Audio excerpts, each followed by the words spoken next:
biuyubi nafsi. Apabila Allah menghendaki kebaikan bagi seorang hamba, maka Allah menjadikan orang itu menyadari kejelekan-kejelekan dirinya. Bismillah, alhamdulillah, Allahumma salli wa sallim ala Sayyidina Muhammad Abdillah al-Ghaim bihuquqillah mawdagat illa farajahullah. Katakan di dalam sebuah hadis Nabi sallallahu alaihi wasallam, idza aradallahu bi'abdihi khairan bassarahu bi'uyubi nafsihi. Apabila Allah mengkehendaki kebaikan bagi seorang hamba, maka Allah menjadikan orang itu menyadari kejelekan-kejelekan dirinya. Mengajarkan kepada kita pentingnya untuk kita menyelidiki kejelekan diri kita, bukan kejelekan orang lain. Pentingnya mengetahui kekurangan pada diri kita, bukan kekurangan pada orang lain. Pentingnya kita untuk senantiasa memahami, mengetahui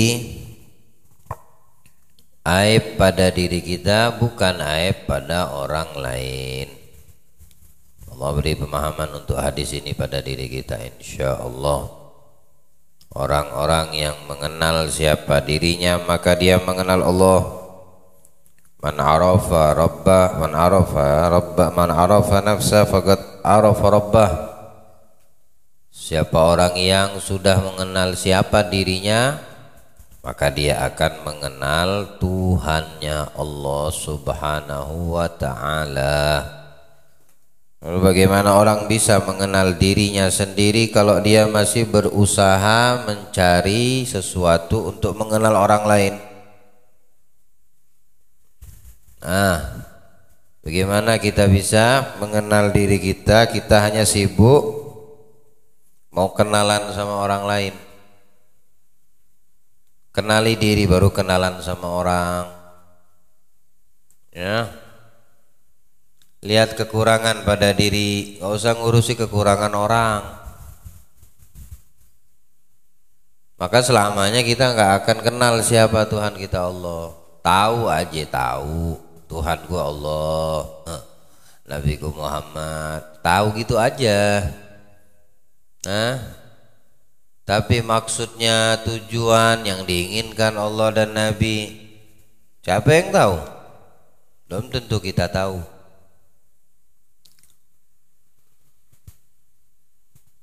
Makanya kenalkan diri kita, siapa diri kita, maka insya Allah kita akan kenal siapa Allah Tuhan kita, siapa diri kita, ya. Kan kita ini tercipta dari sesuatu yang menjijikkan. Di tengah kehidupan kita bawa ke sesuatu yang menjijikkan. Di akhir usia kita menjadi bangkai yang sangat menjijikkan. Lalu bagaimana bisa orang itu berbuat, melakukan dan merasa ada yang dirinya paling hebat, paling kuat, paling mulia? Maka ini orang nggak kenal siapa dirinya, gitu. Dia tidak paham dari apa tercipta dirinya. Ya, bagaimana dia akan kenal siapa yang menciptakannya? Bagaimana dia bisa kenal siapa dan apa yang diinginkan oleh yang menciptakannya? Karena dia tidak mengenal siapa dirinya. Allah beri pemahaman insyaallah. Baik. Pengetahuan ini mempunyai jalan-jalan. Yang tertinggi diantaranya ialah duduk di hadapan seorang gurunya dan menjalankan apa yang diperintahkan kepadanya. Ketika itu tersingkaplah kejelekannya sekali waktu dan di waktu yang lain diungkapkan oleh gurunya. Ini adalah jalan yang tertinggi dan paling utama. Hanya saja jalan tersebut sudah sulit di zaman ini. Nah, iya pengen deken kan. Takut aku sama ustadz itu. Ya. Nah, dengar kan kalimat-kalimat kayak gitu. Takut aku sama guru itu. Bukan takut kayak ngeliat jin, bukan nih. Takut kenapa nih? Mestinya itu salah satu jalan utama untuk bisa menyadari kalau apakah Allah ingin kebaikan untuk kita atau tidak. Dengan kita diketahui kekurangan kita oleh guru kita, ulama, amilin, seorang aulia, salihin,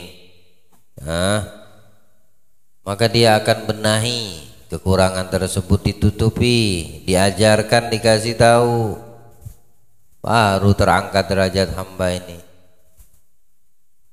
Jadi beruntung orang-orang yang dekat dengan para ulama,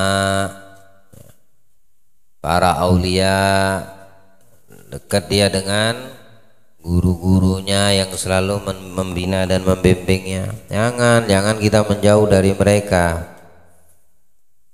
Jangan kita takut dengan mereka. Semakin dekat kita dengan orang yang dekat kepada Allah, semakin dekat kita juga kepada Allah. Ketika orang ini pilihan-pilihan Allah naik, terangkat, dilihatnya kok kita berjalan di tempat, ditariknya. Pasti ada sesuatu buat muridku ini jalannya cuma di tempat aja. Oh, ternyata itu kekurangannya. Nah, itu tadi dihilangkannya, dibersihkannya. Oh, cacatnya di sini. Oh, aibnya di situ. Oh, kekurangannya di sini. Nah, itu ditutupi sama dia. Ya. Dengan apa? Dengan nasihat, dengan ilmu, ya. Tapi kalau kita jauh dari mereka, rasa malu, rasa ndak enak, ya nggak bakal dia tahu dan tahu caranya untuk mendekatkan diri pada Allah. Baik. Cara lain ialah mencari seseorang teman yang soleh dan mengetahui rahasia-rahasia perkara ini. Baik, perkara itu maksudnya kekurangan atau kejelekan dirinya. Tapi nggak boleh asal pilih teman. Ya.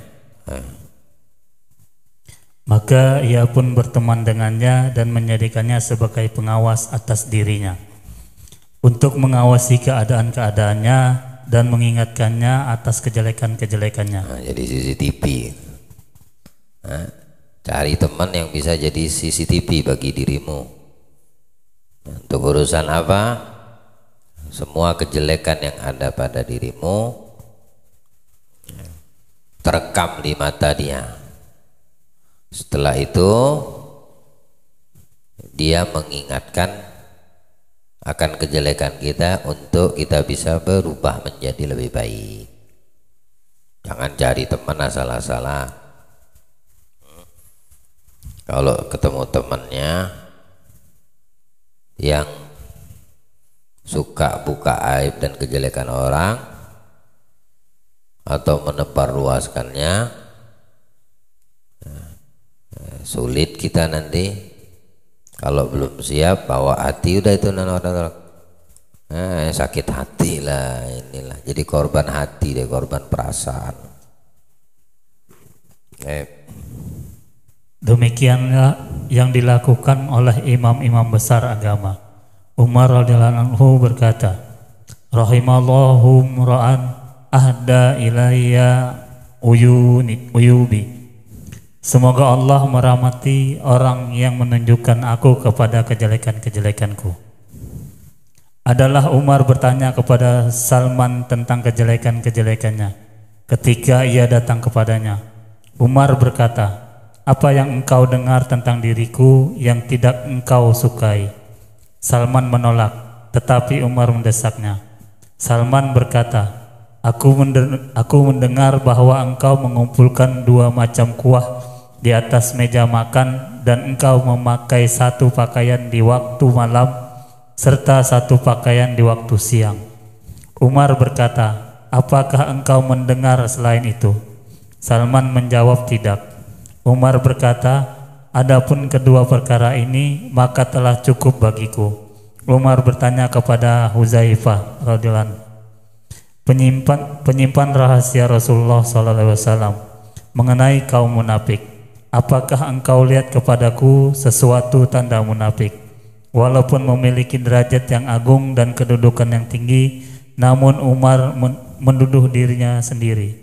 Bukan menuduh orang, bukan menjelekkan orang. Diri kita aja yang kita urus nih, nggak usah ngurusin diri orang.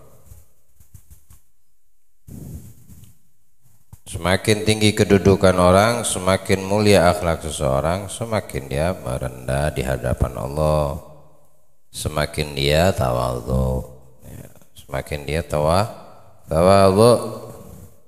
Man tawadhu rafa wa man takabbar wada. Rasulullah, siapa orang yang merendah karena Allah, maka dia akan diangkat sama Allah. Tapi siapa orang yang sombong, takabur, tidak mau melihat dirinya tapi selalu melihat kepada yang lain, nanti dia akan dihinakan, tercela di mata Allah. Kata Umar dari seorang sahabat yang bernama Salman Al-Farisi, beliau hanya mendapati satu kekurangan, itu pun dengan paksaan Umar untuk dia menjelaskan melalui pertanyaannya. Berarti di mata Salman, Umar bin Al-Khattab terlalu sempurna. Cuma ada satu yang didapatinya sebagai sahabatnya, kekurangan Umar. Apa? Punya dua baju. Artinya punya dua baju itu sehari 2 kali ganti baju. Ya, sehari 2 kali, pagi 1, siang 1. Terus makan, mengumpulkan 2 macam kuah di atas meja. Itu di mata mereka orang-orang yang zuhad, orang-orang yang zuhud, betul-betul ingin membersihkan jiwa dan hatinya, itu sudah melampaui batas, sudah keterlaluan, lebih-lebihan, mubazir banget sudah. Lalu kita gimana? Kalau makan berapa menu yang ada?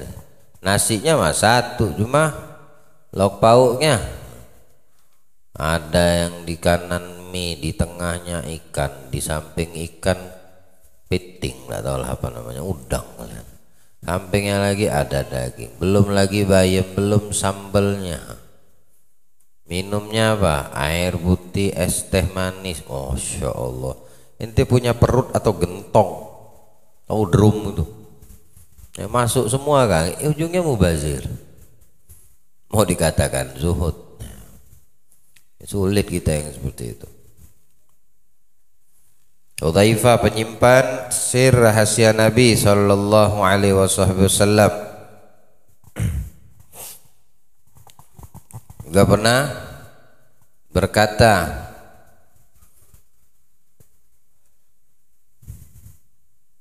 tidak ada sifat munafik pada Sayyidina Umar, tapi tetap dia mencari apakah ada itu pada diriku. Dengan sebab dia mengenal dirinya, maka dia kenal siapa Tuhannya. Umar selalu mencari tahu siapa dirinya. Dia cari kekurangan yang ada pada dirinya, makanya dia kenal siapa Tuhannya, siapa Allah subhanahu wa ta'ala.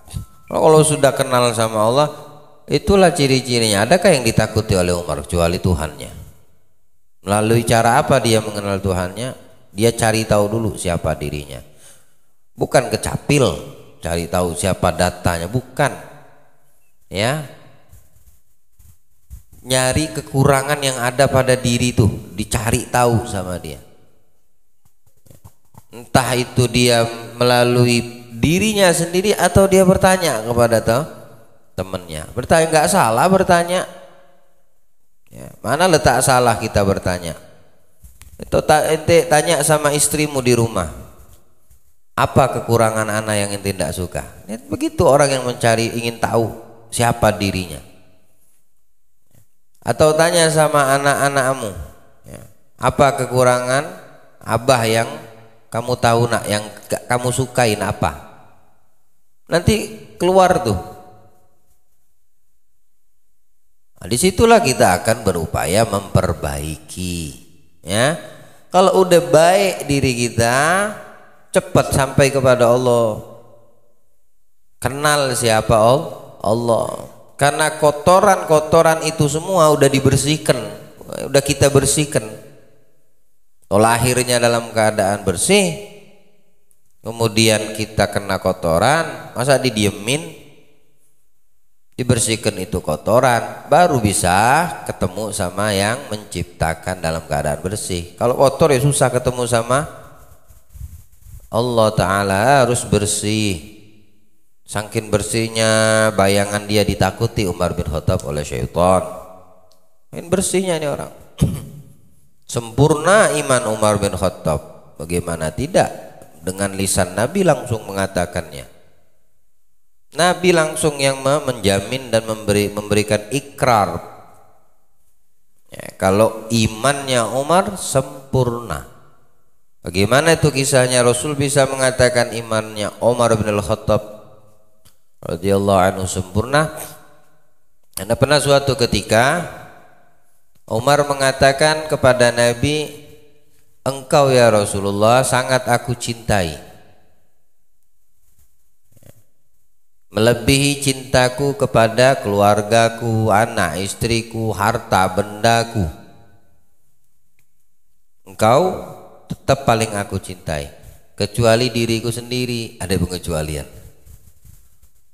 Ini Umar tetap mencintai dirinya. Tidak ada yang mengalahkan kecintaannya untuk dirinya, meskipun itu Nabi kita Muhammad sallallahu alaihi wasallam. Kalau untuk istri, anak, harta benda, nah, kalah semua itu. Tetap beliau cinta kepada Nabi lebih utama, lebih kuat. Ngalahi istrinya, orang tuanya, anak-anaknya, harta bendanya. Tapi belum mengalahi cintanya kepada dirinya sendiri.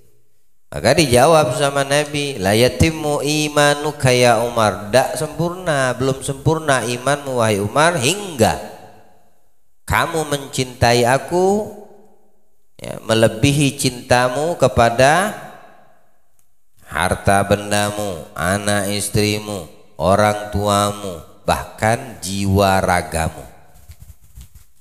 Kalau kau bisa mencintaiku melebihi daripada nyawamu sendiri, jiwa ragamu, maka baru sempurna imanmu. Tidak mikir Umar saat itu, langsung menjawabnya dengan iman dan yakin juga. La antal an, detik ini ya Nabi, detik ini ya Rasulullah, engkau lebih kucintai daripada istri, anak, harta benda, orang tua, bahkan jiwa ragaku. Dan Nabi langsung juga kasih respon jawaban, al-an, detik ini juga kau punya iman sempurna. Oke, ya.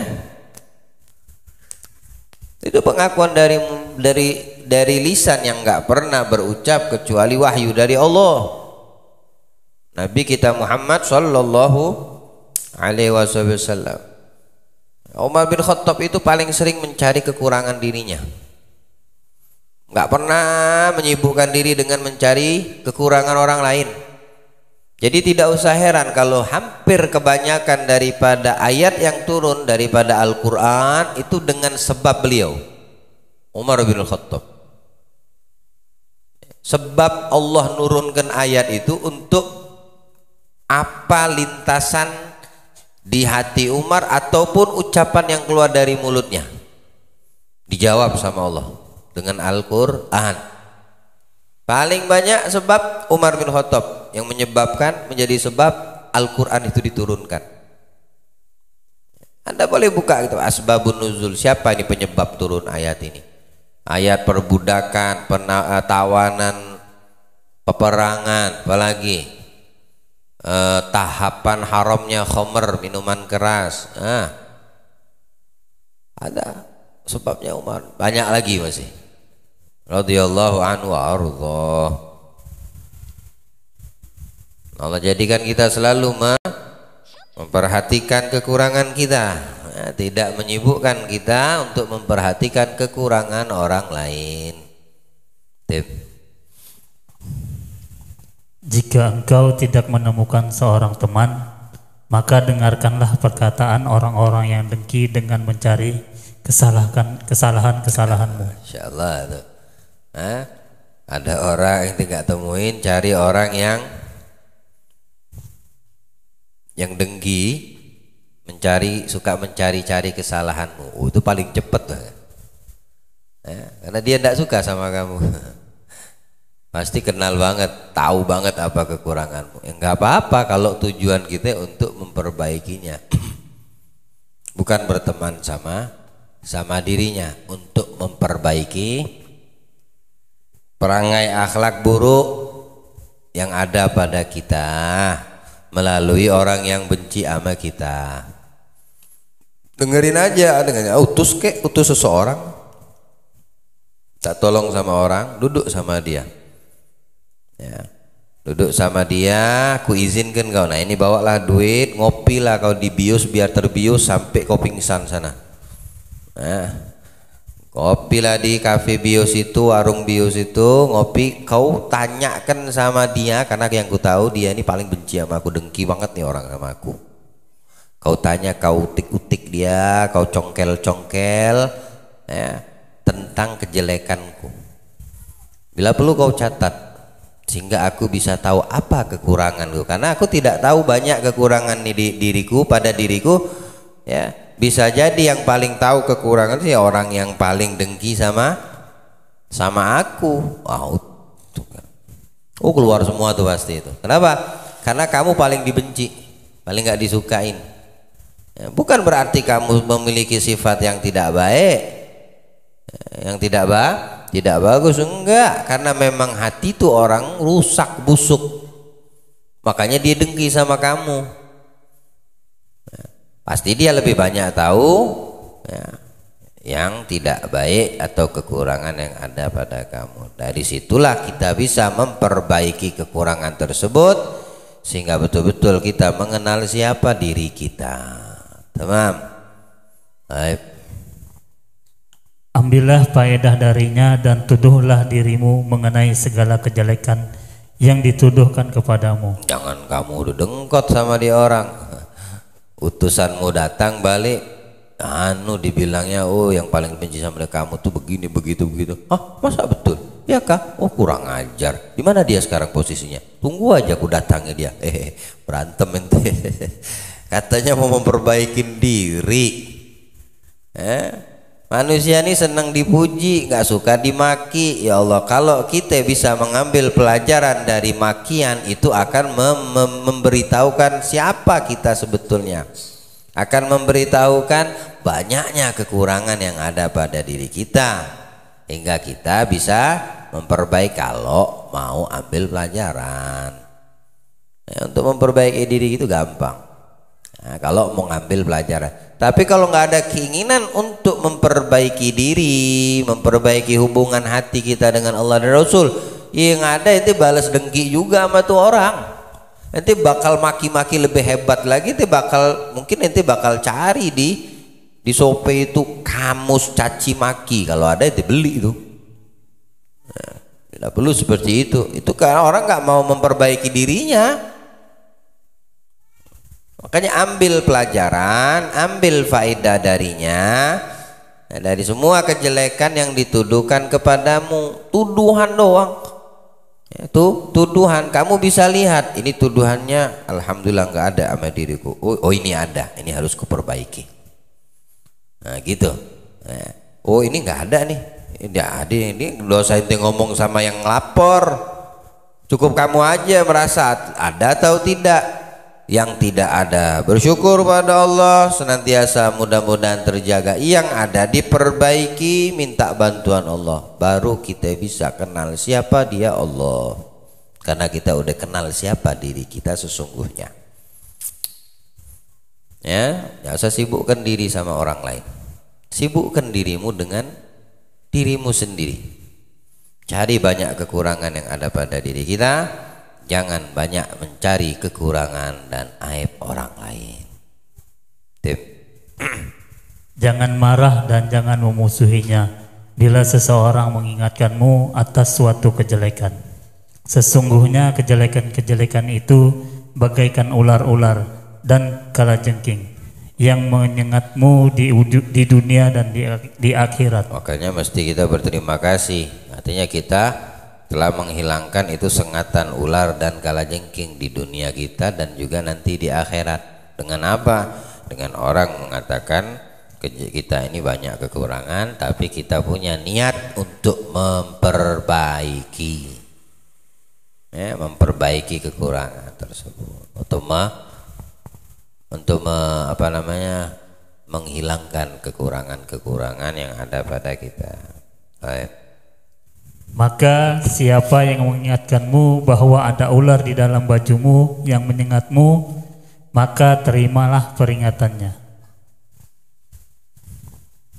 Jika engkau memarahinya, maka hal itu menunjukkan kelemahan imanmu terhadap akhirat. Apabila engkau memanfaatkan itu, maka hal itu menunjukkan kekuatan imanmu. Dua saja tuh. Kalau ente nggak terima, berarti kamu lemah imanmu. Tapi kalau ente memanfaatkan dengan mengambil faedah dari apa yang kamu ketahui kejelekan kekuranganmu dari orang lain, berarti menunjukkan kekuatan iman kita. Cuma dua, ya. Mau milih yang pertama, mau milih yang kedua, ya terserah Anda. Kembali kepada masing-masing orang, kembali kepada individunya. Kalau dia tidak terima, imanmu lemah, kamu tidak akan pernah kenal siapa dirimu, sulit untuk mendapatkan perubahan, dan akan semakin sulit untuk mengenal siapa Allah Ta'ala. Tapi kalau ngambil pilihan yang kedua, menunjukkan imanmu kuat, ya. Berjalan waktu umur, kamu akan dekat dan kenal siapa Allah Subhanahu wa Ta'ala. Tinggal kita mau ambil yang mana, mau pilih yang mana. Mata kebencian itu menunjukkan berbagai keburukan. Maka kekuatan iman memberimu faedah ini, yaitu engkau memanfaatkan tuduhan dan kecaman orang yang dengki terhadapmu. Dikatakan kepada Isa alaihissalam, siapa yang mendidikmu? Isa menjawab, tak seorang pun mendidikku. Aku hanya menjauhi kebodohan yang bodoh. Nah, itu termasuk gurunya Nabi Isa. Apa? Menjauhi kebodohan orang yang bodoh. Itu guru. Salah satu guru terbaik, menjauhi perkumpulan yang tidak mendatangkan manfaat, menjauhi kebodohan orang-orang yang bodoh. Orang yang bodoh ini bukan maksudnya orang yang nggak ngerti, nggak tahu hukum agama, bukan. Orang yang bodoh, orang yang merasa dirinya pinter padahal dia tidak ngerti apa-apa, dungu, ya, ablah, balit, bukan dari sisi agama, bukan dari sisi pengetahuan ilmu, ndak.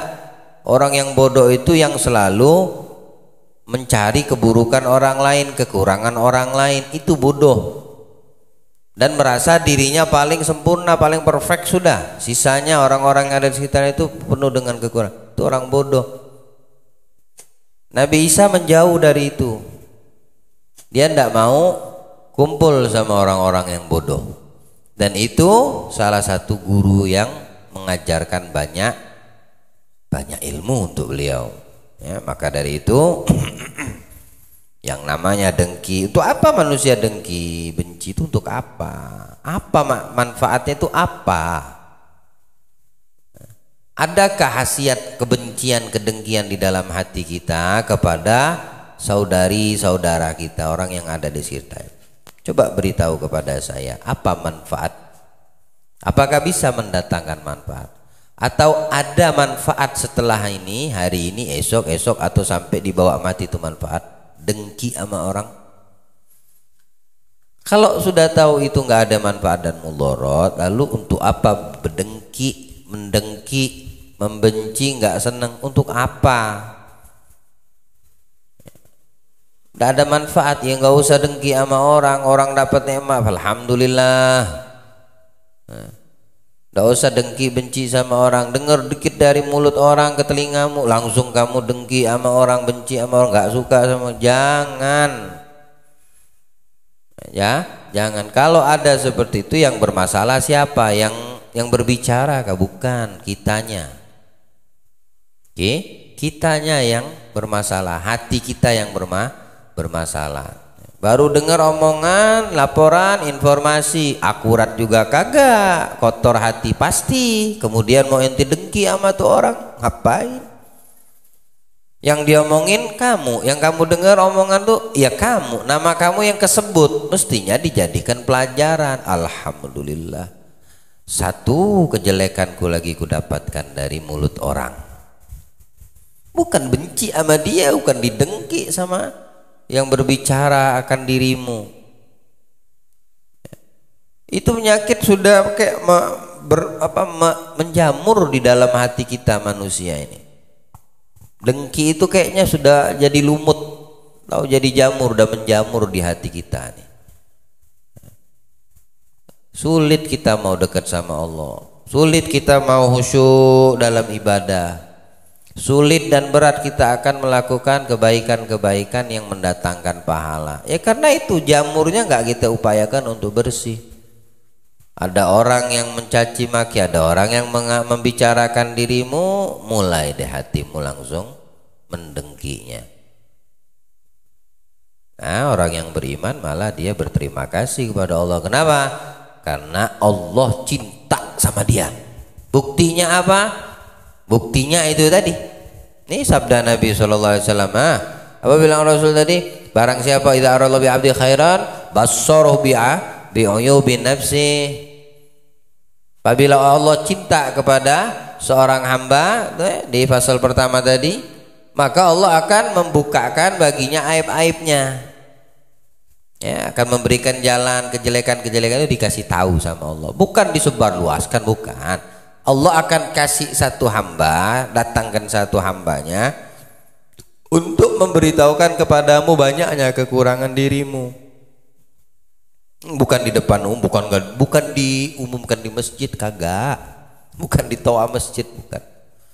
Satu orang mungkin ngomong, atau kamu dengar dari mulut fulan.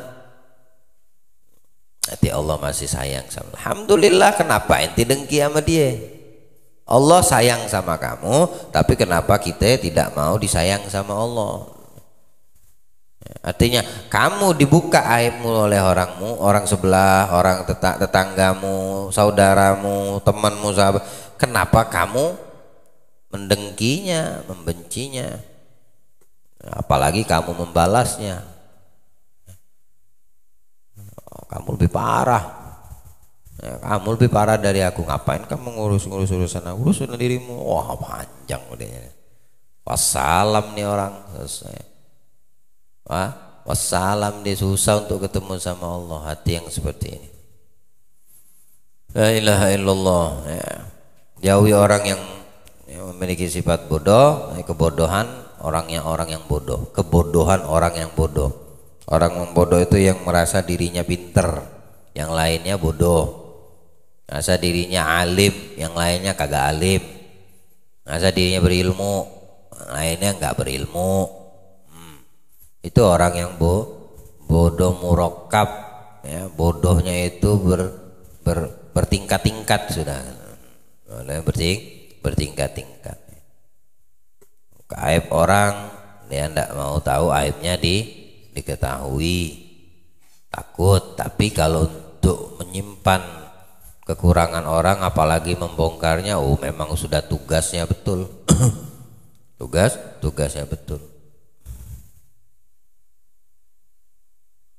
Ada urusan apa namanya yang sekarang sedang terjadi. Nah, pemilihan kah? Masing-masing sudah berbukaan kejelekan. Yang ini buka jelekan, ini mojokkan ini, yang itu mojokkan yang mau. Ente mau pilih orang yang seperti itu? Tahu lagi saya, kamu pinter atau sebaliknya? Yang satu sama lain saling membukakan aib itu aja, mau ente jadikan pilihan ente. Nah, 1 juta kali kah saya pernah mengatakan pilih nabimu, selesai, aman, pasti. Ya. Gara-gara kayak urusan kayak gini yang satu caci maki. Wah, aku punya ini lebih ini, apa kau punya itu? Wah, aku yang ya ini orang baru lahir kah, anak TK kah gitu. Pilih Rasul, pilih Nabi, pilih orang-orang yang dekat sama Nabi, nyaman, ya, nyaman. Ente balah pilih dosa kagak, wajib kah? Ente nggak nyoblos nggak milih masuk neraka, bid'ah. Mau ente bilang gitu kan? Nggak usah, jauhin makhluk. Paling enak ente dengan sang khalik, bukan sama makhluk. Paling nyaman sudah. Ya. Mau orang bilang kamu kagak gaul, bodoh amat. Ya, itu kalimat paling cakep dah. Cuek. Dia nggak hirau omongan orang yang nggak baik untuk dirinya. Kecaman orang untuk dirinya, penilaian orang yang kurang bagus untuk dia, nggak peduli dia. Ente mana nggak gaul, ente nggak pernah ketemu, nggak pernah, bodoh amat. Ya. Ini kumpul sama kita nih, enak nih malu, oh gratis lah kita dapat undangan ini, nggak ada keluar biaya. Nantilah majelis minggu depan, bodoh amat. Paling enak ngeluarkan kalimat tuh. Tapi kalau ada orang ngajak itu kebaya, ya salah, ahlan wa sahlan. Kapan, di mana, ana jemput ente. Ini baru cakep orang yang kayak gitu. Ya. Oh, diajak untuk kebaikan, sulitnya minta ampun 7 lapis langit bumi. Kalau udah diajak untuk perkara yang apa bahasa orang yang hau-hau, ya. Mulai deh cepet ini. Nggak mau dia bilang bodoh amat. Letakkan sesuatu pada tempatnya. Jangan ente campur aduk. Nggak enak nanti hasilnya kalau dicampur aduk, ya. Waktunya ente dengan Quran, jangan ada yang lain mengganggu. Waktunya ente ibadah dengan Allah, jangan ada lain mengganggu. Waktunya ente istirahat. Waktunya ente santai sama anak bini, jangan ente nggak santai sama anak bini. Waktunya ente bersenda gurau dengan anak-anakmu, nikmati, kasih kesempatan. Ada murattab, umurnya kita teratur. Sa'atul mirah la tafut walau biqatil ras. Senggang-senggang kesempatan untuk mendapatkan kesenggangan itu jangan ente tidak ambil. Jangan ente sia-siakan, walau untuk mendapatkannya itu kepala harus dipertaruhkan. Ambil. Ya. Senggangnya ketenangan roh kita, jiwa kita di mana ini? Jangan ente nggak ambil gitu loh. Ketenangan badan, tubuh kita, fisik kita di mana? Saat kita berbaring. Nah, tidur tenang, enak, bangun seger. Ya. Ketenangan roh kita, jiwa kita di mana? Di sini, di Al-Quran, dengan zikir, sholawat ala Nabi Sallallahu Alaihi Wasallam. Itu ketenangan kita punya. Lalu, jangan dilewatkan. Walau untuk mendapatkannya itu taruhannya putus kepala tuh. Ini bahasa kiasan, majas. Ya, untuk mendapatkan senggang waktu-waktu santai, ya, seolah kamu orang paling sibuk sudah, ya. Kamu paling sibuknya orang di dunia, di barzah, di kubur, di akhirat, ya, seolah-olah seperti itu deh. Nah, nggak ada waktu lagi untuk istirahat. Ketika ada waktu istirahat, waktu santai, waktu bernapas, jangan ente sia-siakan gitu. Walaupun untuk mendapatkan itu kepalamu menjadi taruhannya. Nah, walaupun untuk mendapatkan itu menjadi taruhannya pula. Nanti lihat kesibukan kota besar, kota Jakarta, Senin sampai Jumat. Kalau udah Sabtu Minggu kemana itu mereka? Disia-siakan enggak sama? Dia enggak mikir macet di puncak itu buka tutup itu. Kenapa? Cuma itu kesempatannya. Tadi saya lihat bulan Februari, kayaknya banyak betul ada. Februari atau bulan apa tuh? Mulai dari hari apa tuh berturut ketemu Minggu. Panjang tuh liburnya ya. Bulan apa itu? Hah? Februari bulan depan ya. Saya ngebayangkan Bang Ateng Farhannya, kenapa? PNS kan, senengnya dia berapa hari ini. Kalau orang Jakarta gimana mendapatkan kabar kayak gitu? Kalau bisa tuh presiden yang ngasih gini, ngasih 1 bulan ada full tanggal merah semua. Jumat Sabtu itu Allahu Akbar kabiro, nggak usah ngarah ke Bogor. Nggak disia-siakan loh untuk mendapatkan. Padahal dia tahu macet. Ente kira macet kayak macet kita dapetin di sini. Cepetan ente jalan kaki daripada yang di tol. Ya, bagi yang belum ngalami cobalah nanti ke sana.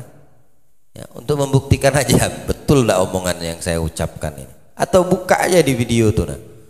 Ya, ada namanya tol apa namanya jam buka tutup. Pak Maman orang Jawa Barat mesti tahu dia. Agus orang sana mesti tahu dia. Masih tidak disia-siakan Pak, sama mereka tuh nggak disia-siakan sama orang ya. Artinya seperti itu, meletakkan sesuatu pada tempatnya ya. Hati begitu juga, hati manusia begitu juga, harus tahu apa namanya peletakan tempatnya.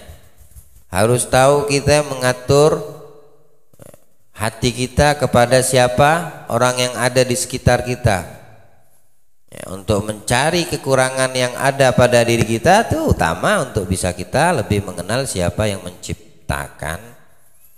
Allahu a'lam. Allah beri pemahaman ya, Allah jadikan sebaik-baik lisan kita mendengar, sebaik-baik tubuh mengamalkan,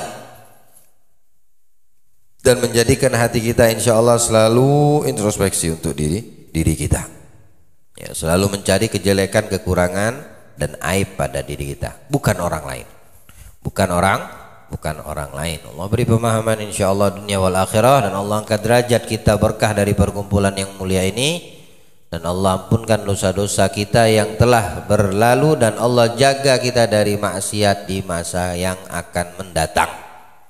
Amin ya rabbal alamin. Sallallahu ala sayyidina Muhammadin wa alihi wa sahbihi wasallam. Walhamdulillahi rabbil alamin. La ilaha illallah al-mawjud fi kulli zaman. La ilaha illallah al-mawjud fi kulli zaman. La ilaha illallah al-ma'bud fi kulli makan. La ilaha illallah al-ma'bud fi kulli makan. La ilaha illallah al-madhkur bi kulli lisan. La ilaha illallah al-madhkur bi kulli lisan. La ilaha illallah al-ma'ruf bil ihsan. La ilaha illallah al-ma'ruf bil ihsan. La ilaha illallah kulla yawmin huwa fi shan. La ilaha illallah kulla yawmin huwa fi La shan. ilaha illallah al-aman al-aman. La ilaha illallah al-aman al-aman. Min zawalil iman wa min fitnatil syaitan ya qadimal ihsan. Kam laka alaina min ihsan lisanukal qadim. Ya Hannan ya Mannan. Ya Rahim ya Rahman. Ya Ghafur ya Ghaffar. Ighfir lana warhamna wa anta khairur rahimin. Wa sallallahu ala sayyidina Muhammadin wa ala alihi wa sahbihi wa sallam. Walhamdulillahi rabbil alamin. Panggilan kebaikan besok malam mulai ba'dal maghrib salat berjamaah di Masjid Agung Al-Ma'arif ya. Isra Mi'raj Nabi besar Muhammad sallallahu alaihi wasallam sekaligus peringatan haul guru sekumpul dan haul Bapak Budiman Ibrahim di house atau di outdoor ya. Ajak sebarkan teman-teman saudara kita, orang-orang yang dekat sama kita, yang kita cintai, agar mendapatkan keberkahan daripada Nabi kita Muhammad sallallahu alaihi wasallam di dalam perkumpulan orang-orang yang baik, perkumpulan para ulama-ulama dan orang-orang yang kenal dan dekat dengan Nabi Muhammad sallallahu alaihi wasallam. Amin ya rabbal Fatihah bil qabul tamam kullu sallallahu alaihi sayyidina rasulullah hadratin Nabi Muhammad sallallahu alaihi wasallam. Al-Fatihah.